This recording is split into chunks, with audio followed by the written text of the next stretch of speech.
In the early 90s, Activision wasn't the titan of the gaming industry that it is today. They had some bangers for sure, games like Pitfall and The Last Ninja and Quake, but nothing hit quite as hard until Tony Hawk's Pro Skater smashed on the scene in 1999.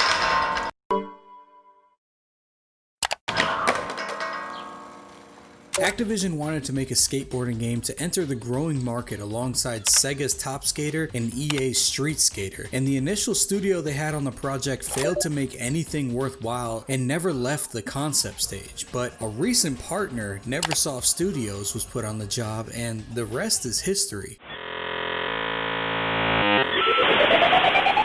Tony Hawk's Pro Skater spawned a monumental wave of skateboarding games, having 17 titles in the franchise itself, but also igniting the skateboarding simulation genre. But what led to Neversoft's relationship with Activision? Where did that all start? And why was Bruce Willis with a gun the first person on a skateboard in Tony Hawk's Pro Skater? Next time on Dragon Balls.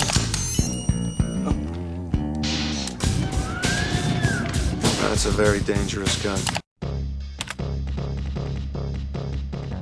Rewind back a few years and we get to Activision pursuing a third-person action game called Apocalypse. Impressed by Neversoft's work on a title called Big Guns, they enlisted the company for the job. Activision had already worked on developing Apocalypse in-house and had some setbacks with it, but Neversoft, going through financial troubles at the time, was grateful for the work, even if they had the unreal deadline of 6 months to get the game on shelves. Apocalypse aimed to take advantage of the new analog control system on the PlayStation, and there were big expectations for this title. And to put the cherry on top, they pursued an action star icon to lead the game in voice and likeness, Bruce Willis. Spending millions on the actor's involvement, he was initially meant to be the AI sidekick of the main player, offering a lot of dialogue. However, the difficulties with the AI programming led Bruce Willis to take the main protagonist position, vastly reducing the spoken dialogue in the game down to a few quippy one-liners every now and again. You can run, but you can't hide! Another celebrity, Poe, the singer-songwriter, was cast using the same cyber scanning, motion capture, and voice acting as done with Bruce. She also had several of her songs on the soundtrack to the game alongside the amazing System of a Down. Wake up! Wake up! Run, rush, and put a little makeup!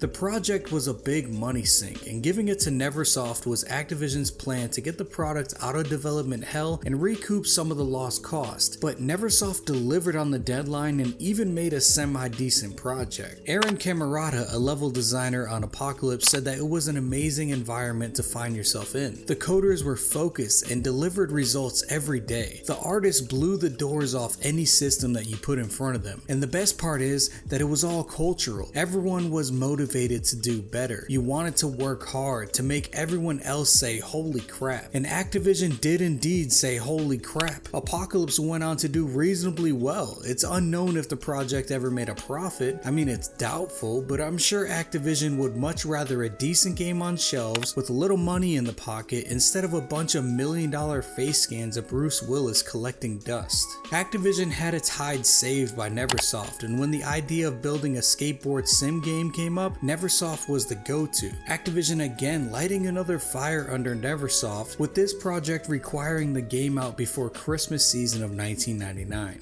The concepts for Tony Hawk Pro Skater were built using the Apocalypse game engine and reusing a ton of assets from Apocalypse. This allowed Neversoft to focus entirely on the coding and the gameplay of the game, figuring out how to execute the tricks on a controller and how interactivity would happen in the game. In fact, once the game reached its first concept stage, the person riding the skateboard was Bruce Willis with a gun. And this is the concept that was brought to Tony Hawk to request his involvement in the game. Tony Hawk Pro Skater was a revolution in skateboarding games as it captured the freedom of the street skaters and took the sport off the half pipes and the X Games settings and into the real world. Once they got the control scheme down, the magic of the game was cemented. The game blew up and spawned an almost immediate sequel that remains as one of the best skateboarding games of all time. If Neversoft never took over for Apocalypse, we would have never had the Tony Hawk games that we know and love. The series has graced over 20 different consoles, and it's one of the best-selling sports franchises in gaming history, selling millions worldwide and sponsoring many a broken ankle across the globe. This little transaction in history also allowed Neversoft to thrive, and most importantly, we would have never got Spider-Man 2000, my favorite Spider-Man title of all time, and that game started using the same engine from both Apocalypse and Tony Hawk Pro Skater. And the initial concept had Spider-Man on a skateboard. Now that would be a true tragedy. Fun fact, that was also Stan Lee's first role in a video game. Welcome, true believers and newcomers alike. Spider-Man co-creator Stan Lee here. Once again, we find our hero Peter Parker, better known around the This isn't the typical type of video that I do, but I love the development stories that studios go through to get a game done and how little things happen and compound like a butterfly effect to get us where we are today. I recently read Blood, Sweat, and Pixels by Jason Schreier, and I was just fascinated by a lot of the struggles and obstacles that game developers face in producing a project. My recent Majora's Mask video was really fascinating to me as well as I researched the hurried development of that game. If you like this type of thing, I'd love to do more like it. Let me know in the comments. Was it too short? Would you appreciate more elaboration on some details, or was the framing just right? Kind of like a little fun fact type video. Let me know in the comments. All feedback is greatly appreciated. As always, I hope to see you in the next one. Peace.